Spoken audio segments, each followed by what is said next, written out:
وَإِذَا النُّفُوسُ زُوِّجَتْ، جب نفسوں کو جوڑ دیا جائے گا. وَإِذَا الْمَوْءُودَةُ سُئِلَتْ، اور جب زندہ درگور کی جانے والی بچی سے پوچھا جائے گا بِأَيِّ ذَنبٍ قُتِلَتْ، کہ تو کس جرم میں قتل کی گئی. وَإِذَا الصُّحُفُ نُشِرَتْ، اور جب صحیفے کھول دیے جائیں گے. وَإِذَا السَّمَاءُ كُشِطَتْ،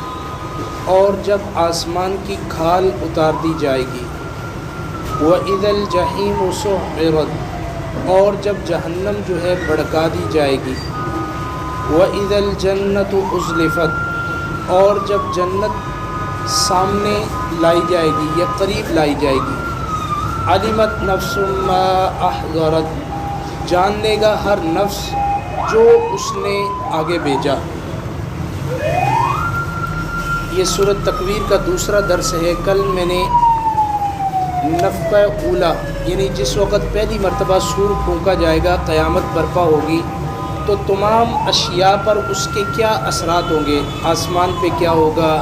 تاروں پہ کیا ہوگا، چاند پہ کیا ہوگا، سورج پہ کیا ہوگا، یہ ساری چیزیں، جانوروں پہ، درندوں پہ کیا اس کا اثر ہوگا، یہ ساری باتیں آپ نے کل سماعت فرمائی. اب نفخہ ثانیہ، کہ جس وقت دوبارہ سور پھونکا جائے گا تو اس وقت کیا ہوگا. وَإِذَا النُّفُوسُ زُوِّجَتْ، ہر ایک کو جوڑ دیا جائے گا. اس سے مراد ایک تو یہ ہے کہ یہ جو روح، موت کے وقت انسان کی روح کو نکال لیا جاتا ہے، بدن الگ ہو جاتا ہے، روح الگ ہو جاتی ہے، لیکن اس بدن کے ساتھ روح کا تعلق ضرور رہتا ہے. جب یہ بندہ قبر کے اندر جاتا ہے تو اس تعلق کی بنیاد پر ہی اس سے فرشتے جو سوال کرتے ہیں تو یہ اپنے ہوش و حواس میں جواب دے گا، درست دے گا، تو پھر اس کے اندر جو ہے اس کو جنت کی راحت اور سکون محسوس ہو جائے گی. اور اگر اس کے جوابات غلط ہوں گے تو پھر اس کو جہنم کی گرمی، حرارت، شدت جو ہے وہ قبر میں محسوس ہونا شروع ہو جائے گی. اب وہ تعلق کیسا ہے یہ ہم نہیں جانتے، یہ ہر بندے کو مرنے کے بعد ہی پتہ ہوگا. اس کی بحث کرنے کی ضرورت ہی نہیں ہے. جہاں تک حدیث میں آتا ہے وہ بات ماننی ضروری ہے. بھائی تھوڑا سائڈ پہ ہو کے پڑھ لو. ایک تو معنی یہ ہے اس کا. دوبارہ سے پھر جب اللہ کی بارگاہ میں جمع ہوں گے تو پھر جس طرح اب ہمارا تعلق روح کے ساتھ ہے کہ روح کے ساتھ ایسا تعلق ہے کہ ہر آدمی کو نظر آ رہا ہے کہ یہ زندہ آدمی، یہ چل رہا ہے، پھر رہا ہے، حرکات سکرات. جب روح نکل جاتی ہے تو بندہ کہتا ہے یہ مردہ ہے. اب روح کا تعلق اس سے نظر نہیں آ رہا، جب تک زندہ ہے تو نظر آ رہا ہے. تو اب قیامت کے دن دوبارہ سے پھر اسی طریقے سے جس طرح اب نظر آ رہا ہے اس طرح ہر ایک کو نظر آئے گا کہ اس کی روح کا تعلق پھر اس کے ساتھ، یعنی روح اور جسم کو پھر جوڑ دیا جائے گا. ایک معنی یہ ہے. اور ایک معنی یہ ہے وَإِذَا النُّفُوسُ زُوِّجَتْ کا، کہ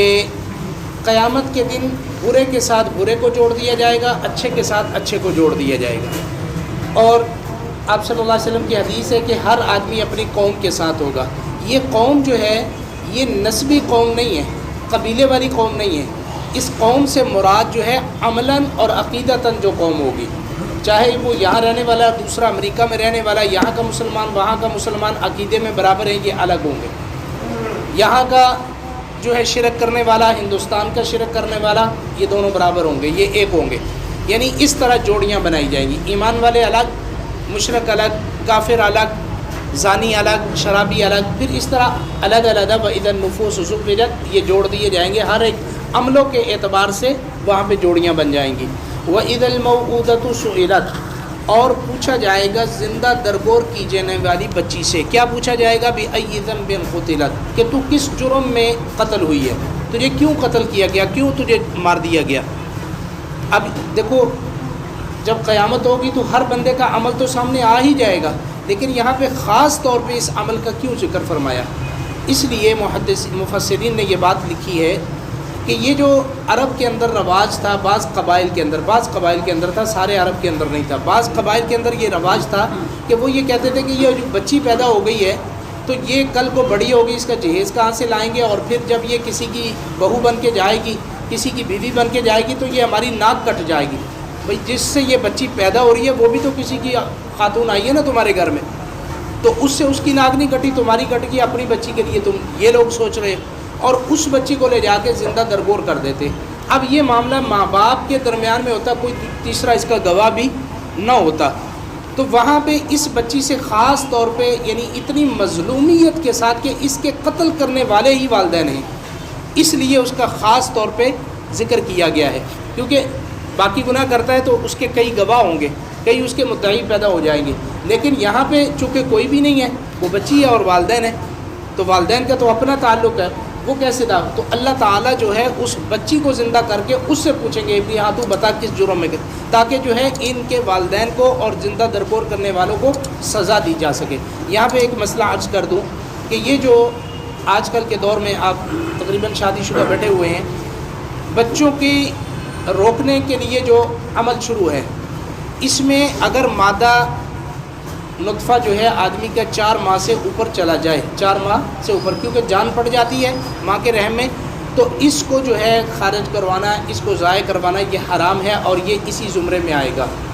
یہ اسی زمرے میں آئے گا۔ اس کے والدین کو بھی اس بچے سے بھی پوچھا جائے گا، بچہ ہے یا بچی ہے۔ اگر 4 ماہ سے پہلے ہے تو اس میں بھی یہ فعل حرام کے درجے میں ہے، فعل کیا ہے؟ حرام کے درجے میں ہے، لیکن اس درجے سے ذرا یہ کم میں آتا ہے کیونکہ ابھی جان نہیں پڑی۔ اور تیسرا کہ اس نطفے کو ٹھہرنے ہی نہ دیا جائے، ایسی ادویات استعمال کی جائیں یا کوئی، اس میں نبی علیہ الصلاۃ والسلام سے ثبوت بھی ثابت ہے، یعنی اس سے یہ مفسرین نے نکالا ہے کہ ضرورت مجبوری کے تحت میں یہ کام کیا جا سکتا ہے، لیکن ہمیشہ کے لیے نہیں، ہمیشہ کے لیے ناجائز ہے۔ ہاں وقتی طرح کوئی عورت کی جسم اس کی جسمانی ساخت اس کی اجازت نہیں دیتی، یا کوئی اور بیماری ہے، کوئی معاملہ ہے جس کی وجہ سے حمل ٹھہرنے کی وجہ سے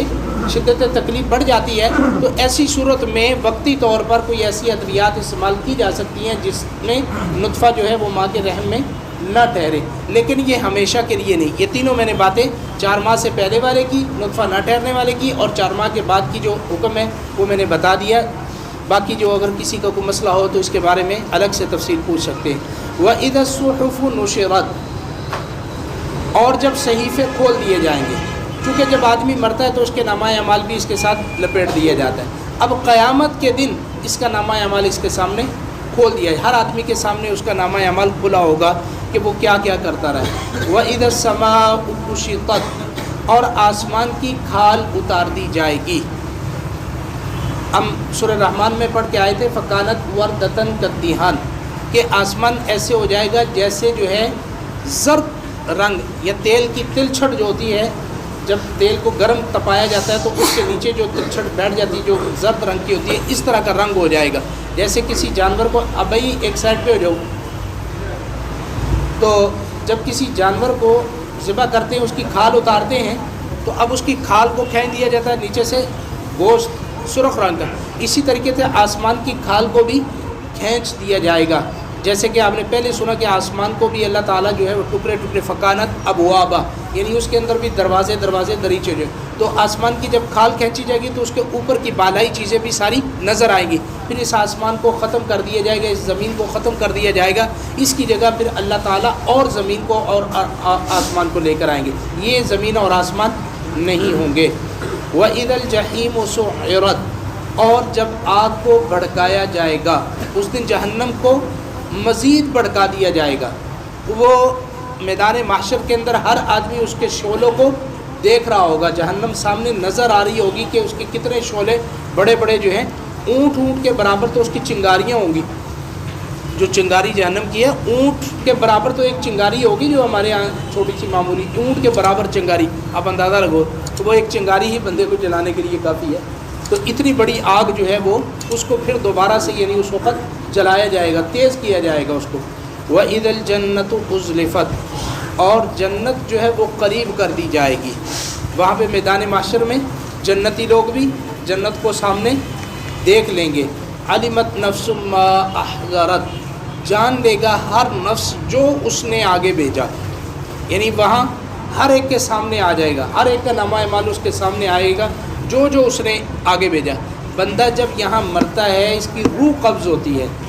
تو لوگ آپس میں رشتہ دار آپس میں دوست احباب آپس میں باتیں کیا کرتے ہیں، یار تو بچوں کے لیے بھی بنا کے گیا کہ نہیں،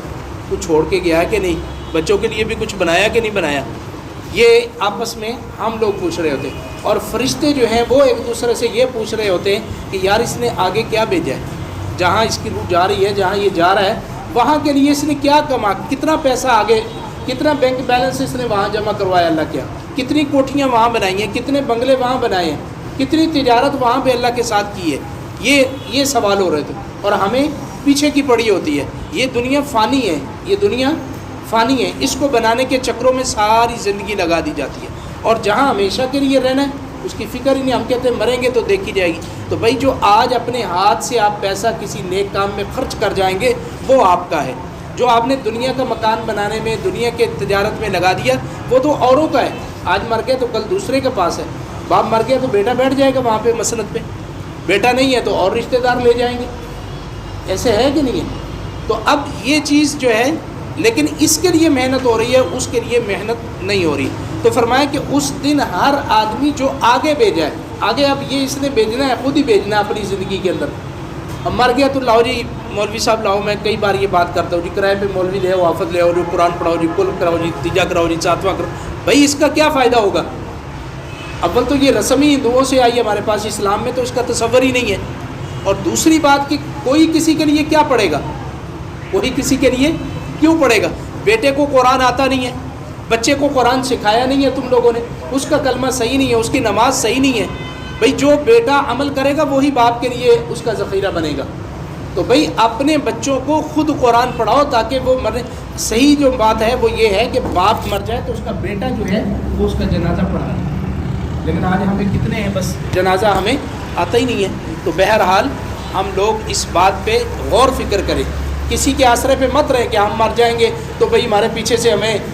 ختم درود پہنچتے رہیں گے، بھائی کچھ نہیں پہنچے گا، سیدھی سی بات کر رہا ہوں، سیدھی سی بات کر رہا ہوں، یہ کرائے کا معاملہ تو کبھی نہیں پہنچے گا۔ ہاں کوئی بندہ مخلص ہو، آپ میرے نمازی ہیں، میں دعا کر دیتا ہوں، آپ ایک دوسرے کے تعلق والے ہیں، ہم دعا کر دیتے ہیں یا اللہ پاک اس کی بخشے فرمائے، پھر تو ہو سکتا ہے، لیکن کرائے پہ لا کے کبھی بھی نہیں ہو سکتا۔ اللہ مجھے اور آپ کو مرنے سے پہلے مرنے کی تیاری کرنے کی توفیق